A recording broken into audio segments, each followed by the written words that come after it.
حامدا ومصليا أما بعد.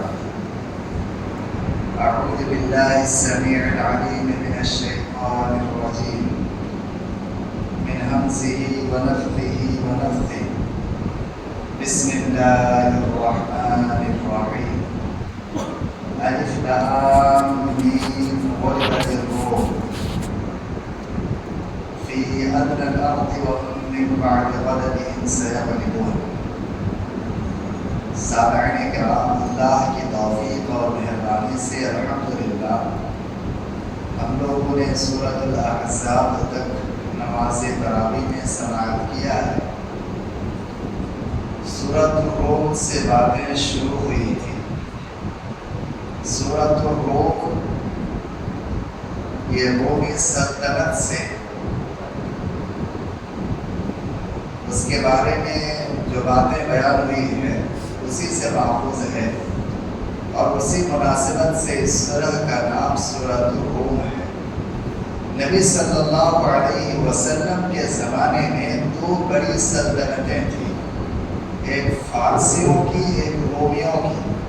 فارسی یہ لوگ آگ پرست تھے اور رومی یہ لوگ عیسائی تھے، حضرت عیسیٰ علیہ السلام کو مانتے تھے۔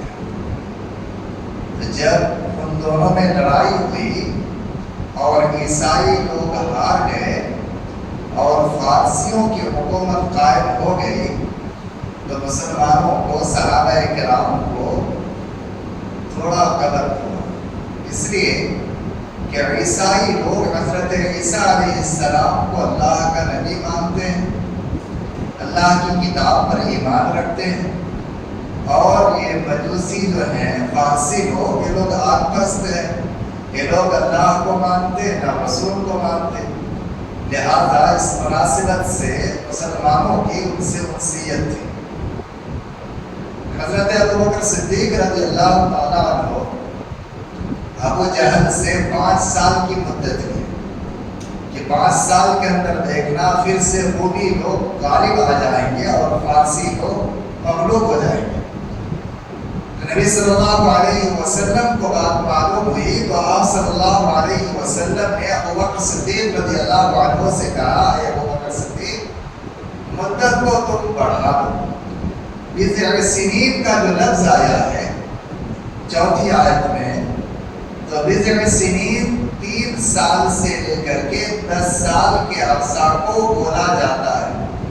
یعنی اللہ تعالیٰ نے ان آیتوں میں یہ کہا کہ اگر رومی ہار گیا ہے تو پھر 10 سال کے اندر اندر یہ رومی پھر سے غالب ہو جائیں گے، جیت جائیں گے، اور ویسا ہی ہوا۔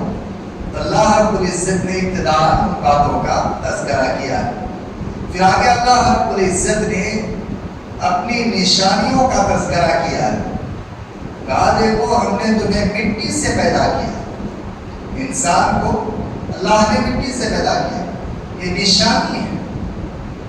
پھر آگے اللہ تعالیٰ نے کہا کہ دیکھو تمہارے نفوس میں سے ہم نے تمہارے جوڑے بنائے، یعنی بیوی عنایت کیا، یہ بھی اللہ کی نشانی ہے۔ اور پھر میاں بیوی کے درمیان اللہ تعالیٰ نے محبت کو ڈال دیا، یہ بھی اللہ تعالیٰ کی نشانی ہے۔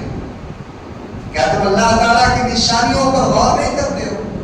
اتنا بڑا آسمان، اتنی بڑی زمین، یا دن رات کا اختلاف، اور انسانوں میں دیکھ لو مختلف رنگت کے، مختلف زبانوں کو بولنے والے مختلف قبائل کے ہیں۔ یہ ساری چیزیں کیا ہے؟ اللہ تعالیٰ کی نشانیاں۔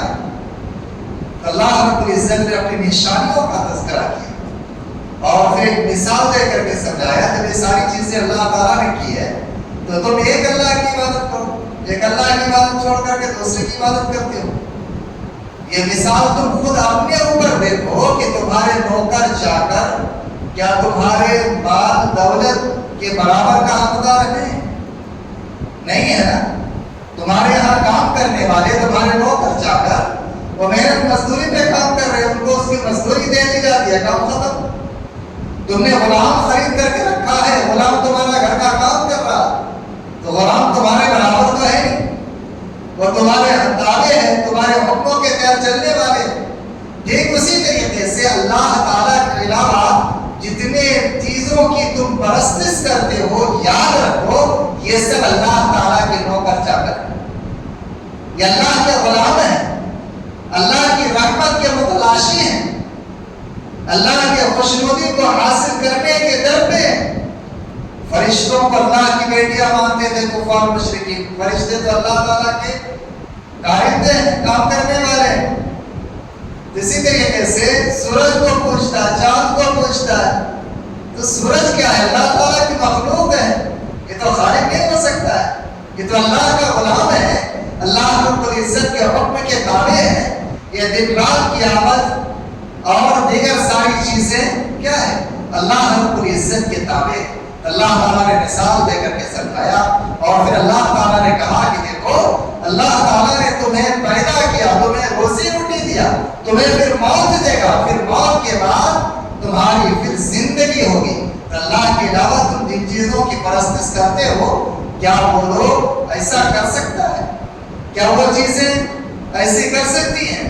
حق تو یہ ہے کہ زمین اور دری جو سمندری علاقہ ہے، یہ سب انسانوں کے فساد کی وجہ سے، برائیوں کی وجہ سے یہ فساد برپا ہو گیا، فساد چاروں طرف پھیل گیا، برائیاں چاروں طرف پھیل گئی۔ یہ انسان کے ہاتھوں کی کرتوت ہے، یہ انسان کے اپنے ہاتھوں کی کمائی ہے۔ یاد رکھو اللہ تعالیٰ نے تمہیں پیدا کیا، تم ایک دم کمزور تھے، نحیف تھے، پھر تم بڑے ہوئے، جوان ہو گئے، پھر اللہ تعالیٰ بڑھاپے کی طرف تمہیں لوٹا دیا، پھر کمزور ہو گئے، پھر اس کے بعد تمہاری موت ہے، بڑھاپے کے بعد کوئی زندگی نہیں ہے، تو پھر تم اللہ تعالیٰ کی عبادت کے بغیر کسی اور کی عبادت کیوں کرتے ہو؟ اتنی ساری چیزیں ہونے کے باوجود تم اگر فہم نہیں رکھتے ہو، تم اگر سمجھتے نہیں ہو، تو سمجھ لو کہ اللہ تعالیٰ کا عذاب تم پر مسلط ہو چکا، اور اللہ تعالیٰ نے تمہارے دلوں میں مہر لگا دیا، اب تم حق کو سمجھ نہیں سکتے، حق کو جان نہیں سکتے۔ یاد رکھو اللہ کا وعدہ برحق ہے، وہ ثابت ہو کر کے رہے گا۔ پھر آگے دیکھیے سورہ لقمان شروع ہوتا ہے۔ اس سورہ میں اللہ رب العزت نے پہلے جن چیزوں کا تذکرہ کیا ان میں سے ایک چیز یہ ہے کہ لہو الحدیث، یہ کیا ہے؟ گمراہی کا سبب ہے۔ اللہ تعالیٰ نے مزامیر الشیاطین کو حرام قرار دیا، لہو الحدیث کو حرام قرار دیا، گانا سننا، میوزک سننا، اسی طریقے سے سیریل وغیرہ جس میں نیم اور یا لباسوں میں منبوس خواتین سیریل کو پیش کرتی ہیں، یہ ساری چیزیں کیا ہے؟ حلال ہے؟ نہیں، یہ حرام ہے۔ افسوس کی بات ہے کہ گھروں کا ماحول کیا ہے؟ سیریل میں جو بچی جیسے لباس کو پہنی ہوئی ہے، اب بچیوں کی وہی فرمائش ہوتی ہے اپنے والدین سے، امی مجھے وہ لباس چاہیے، کون سا کٹ؟ فلاں کٹ، میں نام لینا نہیں چاہتا۔ یہ چیزیں کیا ہے؟ درست نہیں ہے۔ لباس آپ کون سا پہنیں گے، کون سا نہیں پہنیں گے، اللہ کے رسول نے واضح کر دیا ہے۔ اپنے صدر کو چھپا کر کے آپ لباس پہنیں، یہ نہیں کہ باسکٹ پہن کر کے آپ گھوم رہے ہیں، یہ آپ کے لیے درست نہیں ہے۔ پھر سورہ لقمان میں اللہ رب العزت نے جن چیزوں کا تذکرہ کیا ان میں سے اہم چیز یہ ہے کہ لقمان علیہ السلام نے اپنے بیٹے کو 10 نصیحتیں کی۔ پہلی نصیحت، اے میرے عزیز، اے میرے بیٹے، اللہ کے ساتھ شرک نہ کرنا، کیونکہ شرک جو ہے یہ بہت بڑا ظلم ہے، اور جو ظلم کرتا ہے اس کا ایمان محفوظ نہیں، وہ محفوظ نہیں، جہنم کا آگ کا وہ ایندھن بنے گا۔ تو جہنم کی آگ کی تپش کا شکار کون ہوگا؟ جو شرک کرے گا، شرک نہیں کرنا۔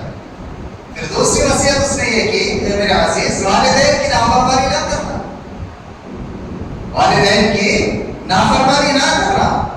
ہاں، والدین اگر کفر کی طرف دعوت دے، شرک کی طرف مجبور کرے کہ تم شرک کرو، پھر ایسی صورت میں ان کی نافرمانی درست ہوگی، جو کہ لا طاعت فی معصیت الخالق، خالق کی نافرمانی میں مخلوق کی فرما برداری یہ نہیں کی جائے گی، یہ شریعت کا اصول ہے۔ لہٰذا ماں باپ کی نافرمانی درست نہیں ہے، لیکن یہ اگر شرک کی طرف طرف دعوت دے، اللہ اس کے رسول کے خلاف ورزی کی طرف دعوت دے، تو پھر ایسی صورت میں ان کی بات نہیں مانی جائے گی۔ تیسری نصیحت کرتے ہوئے لقمان علیہ السلام نے کہا ہے میرے عزیز، نمازوں کو قائم کرو، نمازوں کو پابندی کے ساتھ پڑھو، کیونکہ نماز ایک ایسی عبادت ہے جس کے تعلق سے اللہ نے کہا ذکر اکبر ہے، سب سے بڑا ذکر ہے۔ اور نبی صلی اللہ علیہ وسلم نے بیان فرمایا اول ما يحاسب به العبد يوم القيامة الصلاة، قیامت کے دن بندوں سے سب سے پہلے جو سوال ہوگا وہ نماز کے بارے میں سوال ہوگا۔ جب یہ نمازیں آپ کی درست ہوں گی تو ٹھیک ہے، نمازیں درست نہیں ہیں تو دیگر حساب آپ سے نہیں لیا جائے گا، وہ کیول گھسیٹ کر کے جہنم میں پھینک دیا جائے گا۔ لہذا لقمان علیہ السلام اپنے بیٹے کو نصیحت کر رہے ہیں کہ میرے عزیز نمازوں کو پابندی کے ساتھ ادا کرو۔ اس کے بعد چوتھی نصیحت کرتے ہوئے فرمایا کہ معروف کی طرف تم لوگوں کو رغبت دلاؤ، یعنی ہر نیک کام کو انجام دو اور لوگوں کو بھی اس کی تلقین کرو۔ اسی طریقے سے پانچویں نصیحت کرتے ہوئے کہا کہ ہر طرح کی برائی سے تم بچو، منکر سے بچو اور لوگوں کو بھی بچنے کی تلقین کرو۔ تمہارے سامنے برائیاں ہو رہی ہے فوراً اس کو روکو، یہ برائی ہے، یہ غلط ہے، اللہ اس کے رسول کی خلاف ورزی ہے، یہ گناہ کا کام ہے، یہ تمہارے لیے حلال نہیں ہے، حرام ہے۔ لہذا کوئی بھی منکر ہو، منکر کام یہ درست نہیں ہے۔ لقمان علیہ السلام نے اپنے بیٹے کو نصیحت کرتے ہوئے یہ بات کہی، پانچویں نصیحت کہ تم منکر کو انجام نہ دو، اور اس کے بعد کہا کہ دیکھو صبر سے کام لو، تمہیں جتنی طرح کی بھی کلفتیں اور مصیبتیں پہنچ رہی ہیں ان پر تم صبر کرو، اور یہ بڑا العزم کاموں میں سے، ہمت والے کاموں میں سے۔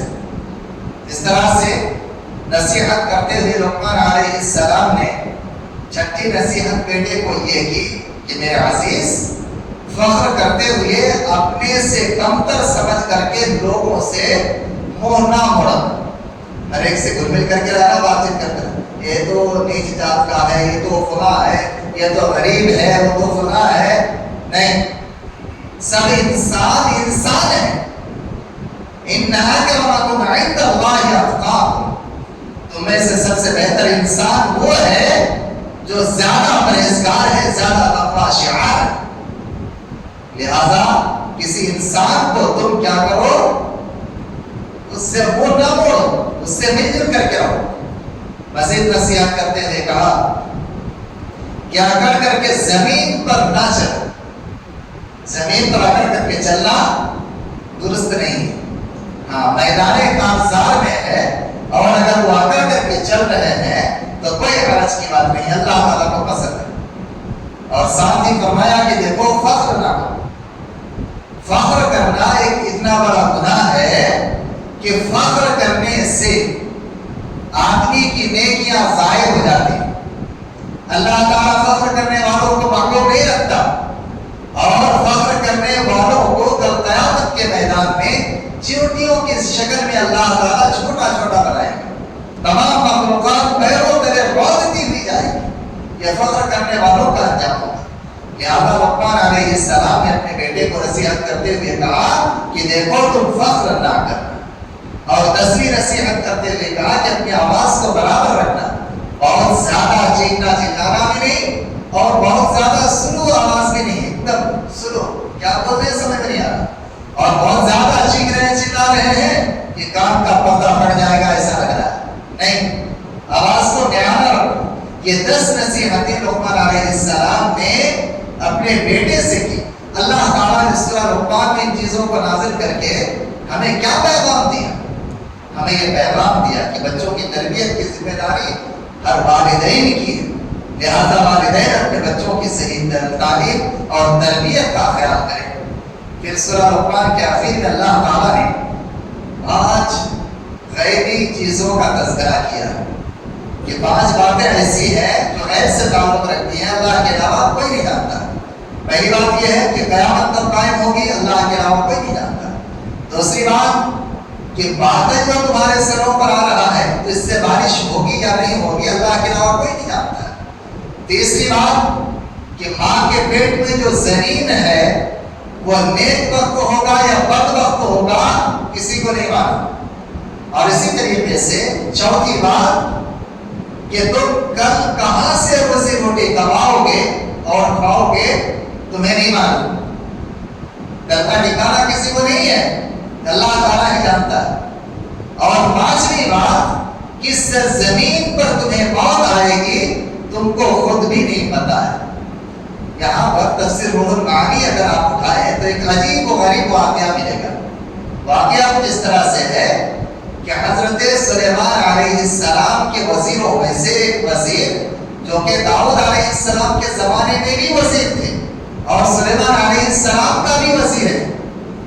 11-12 بجے کا وقت ہے، ایک شخص آ رہے ہیں اور بار بار مڑ کر کے اس کی طرف دیکھ رہے ہیں، جس سے ان کے اندر گھبراہٹ سی پیدا ہو گئی وزیر کے اندر. اس نے سلیمان علیہ السلام سے کہا کہ سلیمان علیہ السلام آپ ہوا کو حکم دیجئے کہ ہوا مجھے یہاں سے اڑا کر کے دور دراز علاقہ ہندوستان کی سرزمین پر چھوڑ دے. اب ہوا اس کو اڑا کر کے ہندوستان کی سرزمین پر چھوڑ دیا. کہاں مصر کی سرزمین، کہاں ہندوستان کی سرزمین. اب جو ہے 1 بجے وہ دن ختم ہو گیا، معاملہ اس کا ختم ہو گیا. کل ہو کر کے پھر وہی انسانی شکل میں ملک الموت حضرت سلیمان علیہ السلام کے سامنے پہنچے. سلیمان علیہ السلام نے کہا کہ بھئی کل آپ میرے وزیر کی طرف بار بار گھوم کے دیکھ رہے تھے اور آپ کا دیکھنا ان کو ڈر میں مبتلا کر دیا، معاملہ کیا ہے؟ تو ملک الموت نے سلیمان علیہ السلام سے کہا کہ سلیمان علیہ السلام جب میں کل آپ کے پاس 11-12 بجے کا وقت آیا تھا اس وقت اللہ کا حکم مجھے آ چکا تھا کہ آپ کا جو وزیر تھا یہاں پر اس کی روح کو ہندوستان کی سرزمین پر قبض کرنا. تو میں ان کو یہاں پر آپ کی مجلس میں دیکھا، بڑا اچنبھا ہوا کہ اللہ تعالیٰ کا حکم ہے ہندوستان کی سرزمین پر اس کی روح کو قبض کرنا ہے اور وہ آپ کے پاس یہاں مصر کی سرزمین پر ہے. تو مجھے تعجب ہوا، اس وجہ سے میں غور سے بار بار گھوم کر کے دیکھ رہا تھا. لیکن اللہ کے حکم کے مطابق جب میں اس جگہ پہنچا تو اس کو میں نے میرا انتظار کرتے ہوئے پایا اور اس کی روح کو قبض کر لیا. کہاں وہ زمین، کہاں یہ زمین، اور بیچ میں فاصلہ دیکھیے گھٹنا بھر کا فاصلہ ہے اور پھر موت اس سرزمین پر ہے. تو کوئی بھی انسان نہیں جانتا کہ ان کی موت کس سرزمین پر کس وقت آئے گی سوائے اللہ کے نہیں جانتا. یہ 5 باتیں ہیں جو غیب سے تعلق رکھتی ہیں. پھر اس کے بعد دیکھیں تو سورہ الف لام میم سجدہ، نبی صلی اللہ علیہ وسلم اس سورہ کو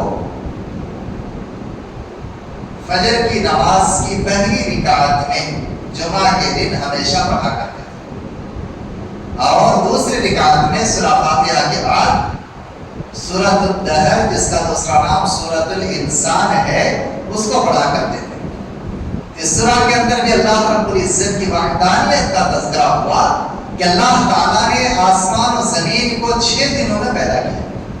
اللہ چاہتا تو کن فیکون، انما امرہ اذا اراد شیئا ان یقول له کن فیکون. کسی چیز کا ارادہ کرتا ہے تو کن فیکون کہتا ہے، وہ چیز پیدا ہو جاتی ہے، تیار ہے. لیکن زمین آسمان کو 6 دن میں کیوں پیدا کیا اللہ تعالیٰ؟ اس میں ایک درس ہے. درس کیا ہے؟ کہ آپ گھر بناتے ہیں یا پھر دیگر کام کرتے ہیں تو اس میں کیا حقائق یہ ساری چیزیں تعمیر کر لیں گے. ایک ہی دن میں دیوار بنا دیے، چھت بنا دیے تو پتہ کیا چلا کہ آپ کا گھر گھر رہ جائے گا، ان کی بنیادیں مضبوط نہیں ہوں گی. تو گویا کہ اللہ تعالیٰ نے تعلیم دینے کے لیے ایسا کیا. اللہ خیر کا معاملہ کرے.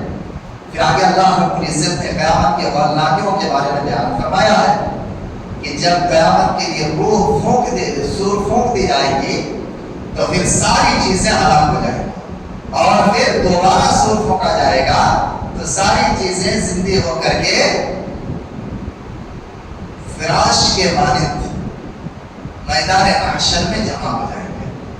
پھر آگے اللہ رب العزت نے کفار مشرکین کی حالت کو بیان کیا کہ کل قیامت کے میدان میں کفار مشرکین جب دیکھیں گے کہ معاملہ کچھ اور ہے تو کہیں گے ربنا ابصرنا وسمعنا فارجعنا نعمل صالحا انا موقنون، اے اللہ ہم نے دیکھ لیا، ہم نے سن لیا، ہمیں دنیا کے اندر جانے کا موقع دیا جائے، ہم پھر سے نیک عمل کریں گے اور تیرے پاس آ جائیں گے۔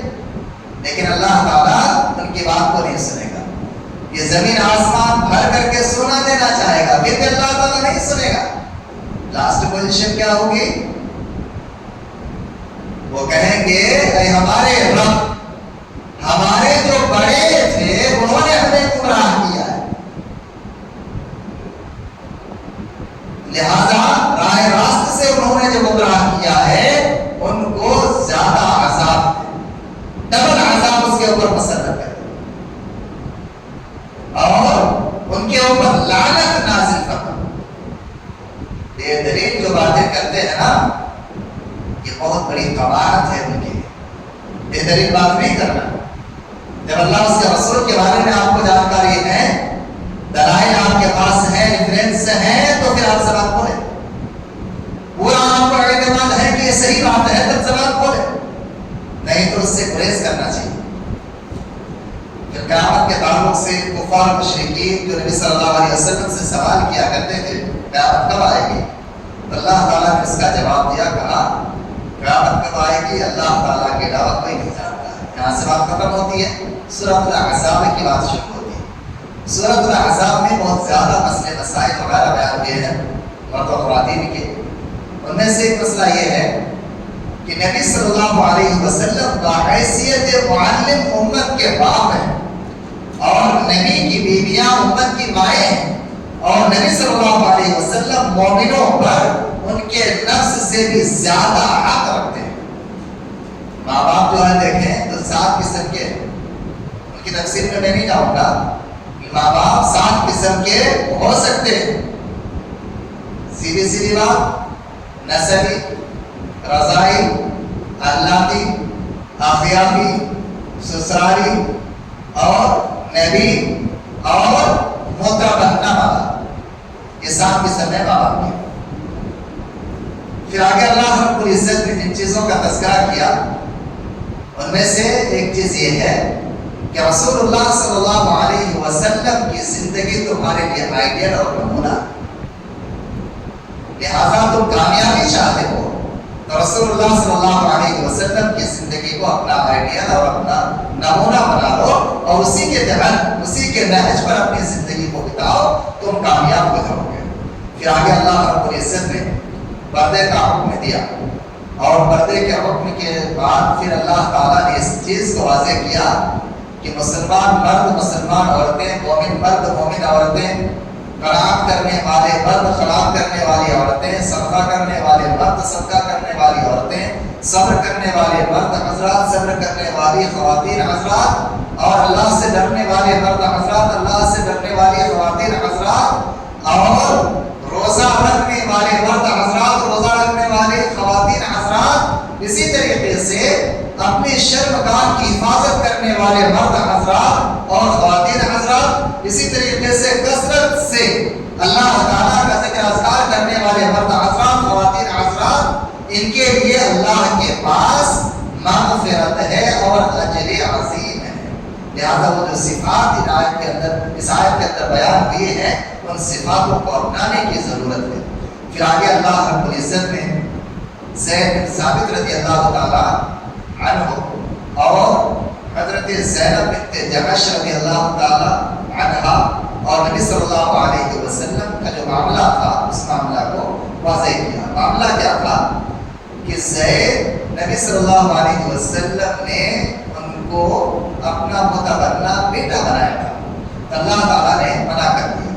کہا پہلی بات تو اللہ تعالیٰ نے یہ بیان کی کہ کسی مرد کا باپ نبی صلی اللہ علیہ وسلم نہیں ہے، اور دوسری بات اللہ تعالیٰ نے یہ کہی کہ ادعوہم لآبائہم، کہ ان کو ان کا جو سگا باپ ہے، نسبی باپ ہے، انہیں کی طرف نسبت کر کے بلایا جائے گا۔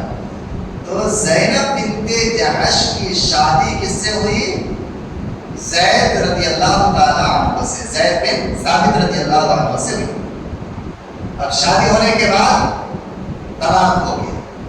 اب متمنا بیٹا ہے نبی صلی اللہ علیہ وسلم کا، اور بیٹا کی بیوی سے نکاح کرنا زمانہ جاہلیت کے حساب سے حرام ہے. اب نبی صلی اللہ علیہ وسلم جھجک محسوس کی. اللہ تعالیٰ نے عرش پر نکاح کو طے کر دیا اور کہا کہ زینب بنت جحش کو آپ اپنی زوجیت میں لے لیں. آپ صلی اللہ علیہ وسلم نے ولیمے کی دعوت کی. صحابہ کرام آئے، ابھی کھانا نہیں پکا. نبی صلی اللہ علیہ وسلم کے روم میں بیٹھ کر کے اپنی بات چیت کرنا شروع کر دی. نبی صلی اللہ علیہ وسلم کو تکلیف ہوئی. پھر کھانا وانا کھانے کے بعد پھر بات چیت کرنے میں لگے. پھر نبی صلی اللہ علیہ وسلم کو تکلیف ہوئی. نکاح ہو گیا، ولیمے کی دعوت ہو گئی، اب میاں میں بھی خلوت اختیار کریں گے، لیکن یہ صحابہ کرام بیٹھے بیٹھے بات چیت کر رہے ہیں. تو اللہ تعالیٰ نے کہا کہ یہ تمہارے لیے درست نہیں ہے. بس دعوت دی گئی، کھانا پکنے کا انتظار کر رہے ہو کرو، جب تمہیں بلایا جائے دسترخوان پہ جاؤ اور کھانا وانا کھا کر کے فوراً نکل جاؤ. اس طرح سے نبی صلی اللہ علیہ وسلم کو تکلیف مت ہو. تو ان چیزوں کا تذکرہ ہوا ہے. پھر آگے اللہ رب العزت نے جن باتوں کا تذکرہ کیا وہ یہ ہے کہ کسی کے گھر میں آپ جاتے ہیں تو پہلے آپ ان سے اجازت لیں گے. اب اجازت کیسے لیں گے؟ نبی صلی اللہ علیہ وسلم کی حدیث بتاتی ہے الاستئذان ثلاث، اجازت 3 مرتبہ ہے. کیسے؟ کہ آپ گئے سلام کریں گے، السلام علیکم ورحمۃ اللہ وبرکاتہ. سلام کا جواب آپ کو مل گیا، اجازت مل گئی. جواب نہیں ملا، اجازت نہیں. 3 مرتبہ سلام کیے، 3 مرتبہ جواب نہیں ملا، تو گویا کہ آپ کو گھر میں داخل ہونے کی اجازت نہیں ہے. اب وہاں سے آپ لوٹ کر کے واپس آ جائیے. ایسا ہی ہوا. حضرت عمر فاروق رضی اللہ عنہ نے ایک صحابی کو بلایا. اب جو ہے جا کر کے سلام کیے، جواب نہیں ملا، واپس آ گئے. اب عمر فاروق رضی اللہ عنہ نے دوبارہ بلا بھیجا اور آپ کو بلا ہو گئے کہ میں نے جب بلایا تو تم آئے کیوں نہیں؟ کافر المومنین میں تو آیا تھا، آپ سے اجازت طلب کیا، 3 مرتبہ آپ نے سلام کیا. 3 مرتبہ سلام کرنا یہ اجازت ہے؟ ایک ایسی بات ہے. نبی صلی اللہ علیہ وسلم کی حدیث ہے کہا کہ تم جا کر کے 2 گواہ لے کر کے آؤ، نہیں تو آج تمہاری سرزنش ہوگی. پھر آ کر کے اپنے دوستوں کے سامنے وہ بولے اور جا کر کے ان میں سے جو چھوٹے تھے وہ اٹھ کر کے گئے کہ نبی صلی اللہ علیہ وسلم کی اتنی مشہور حدیث اور تمہیں نہیں معلوم؟ آپ امیر المومنین ہو، عمر فاروق ہو آپ، اور آپ کو یہ حدیث نہیں معلوم. جب یہ بات جا کر کے بات کہہ دیے تو عمر فاروق رضی اللہ عنہ بڑے نادم ہوئے اور کہنے لگے کہ نہیں تو دنیا داری میں رہ گیا اور نبی صلی اللہ علیہ وسلم کی حدیث کی جانکاری مجھے نہیں مل سکی. تو کسی کے گھر میں آپ جائیں گے تو اجازت طلب کریں گے. اجازت کیا ہے؟ سلام کرنا. سلام کا جواب ملا آپ جائیں، جواب نہیں ملا تو پھر آپ نہیں جائیں گے. پھر آخر میں اللہ رب العزت نے یہ بات بیان کیا، اے ایمان والو، موسیٰ علیہ السلام کو تکلیف نہ پہنچاؤ. اس آیت کے ضمن میں ایک بات یہ لکھی جاتی ہے کہ موسیٰ علیہ السلام کی قوم پر، بنی اسرائیل پر سطر کا چھپانا یہ ضروری نہیں تھا. تو یہ لوگ کیا کرتے تھے؟ کپڑا اتار کر کے سب تالاب میں ایک ساتھ نہاتے تھے. لیکن موسیٰ علیہ السلام بڑا شرمیلا انسان تھے، یہ ان لوگوں کے ساتھ نہیں نہاتے تھے. تو لوگوں نے چیلے گوئیاں شروع کر دی کہ موسیٰ علیہ السلام کو بیماری ہے، ان کے خصیتین کھلے ہوئے ہیں، لہذا یہ ہمارے ساتھ نہیں بولتے، نہیں نہاتے ہیں، نہ کام کرتے. اب اللہ رب العزت کو بری کرنا تھا. موسیٰ علیہ السلام پانی نہانے اترے، کپڑا کھول کر کے پتھر پر رکھے. اللہ نے پتھر کو حکم دیا یہ پتھر کپڑا لے کر کے باندھ. اب موسیٰ علیہ السلام پانی نہا کر کے اوپر آئے، جسم میں کپڑا نہیں ہے. اب پتھر جو ہے کپڑا لے کے بھاگ رہا کہ سوی حجر، اے پتھر میرا کپڑا تو دے دے، اے پتھر میرا کپڑا دے دے. ایک طرف موسیٰ علیہ السلام کہہ رہے ہیں، ایک طرف اللہ کا حکم ہوا. یہ پتھر بھاگتے بھاگتے چوراستے پر چلا گیا جہاں پر سارے لوگ موجود تھے. سارے لوگوں نے دیکھ لیا کہ موسیٰ علیہ السلام بیمار نہیں ہے، عیبدار نہیں ہے، بے عیب ہے. پھر موسیٰ علیہ السلام نے ہمارے مجھ سے ایک لاٹھی مارا اور اس پتھر سے چشمہ پھٹایا. 12 چشمے اس سے نکلے. جو بنی اسرائیل کے 12 قبیلے تھے اس سے پانی پیا کرتے تھے. مفسرین اکرام نے ان واقعات کا تذکرہ کیا. پھر آگے اللہ رب العزت نے آخر میں جن باتوں کا تذکرہ کیا وہ یہ ہے کہ یہ جو قرآن ہے یہ امانت ہے. اس قرآن کو آسمان پر، اس قرآن کو زمین پر، اس قرآن کو پہاڑوں پر پیش کیا گیا، لیکن ان تمام چیزوں نے انکار کر دیا. کہا کہ بھائی اس کے وزن کو ہم اٹھا نہیں سکتے ہیں. بلاخر انسان نے اس کا وزن کو اٹھا لیا. انہ کان ظلوما جہولا، جاہل نہیں اور ظالم نہیں انسان. اس کے فوائد کو تو دیکھا لیکن اس پر عمل نہ کرنے کی وجہ سے جو وعیدیں ہیں ان چیزوں کو انسان نے نہیں دیکھا. یہاں تک الحمدللہ سورہ احزاب کی باتیں مکمل ہوتی ہیں. اللہ تعالیٰ سے دعا ہے پروردگار عالم تو ہمیں تیرے کلام کا صحیح فہم عنایت فرما، کفر اور شرک سے ہماری حفاظت فرما اور ہم سب کو امن و عافیت نصیب فرما. آمین. سبحانک اللہم و بحمدک، اشہد ان لا الہ الا انت، استغفرک و اتوب الیک. السلام علیکم.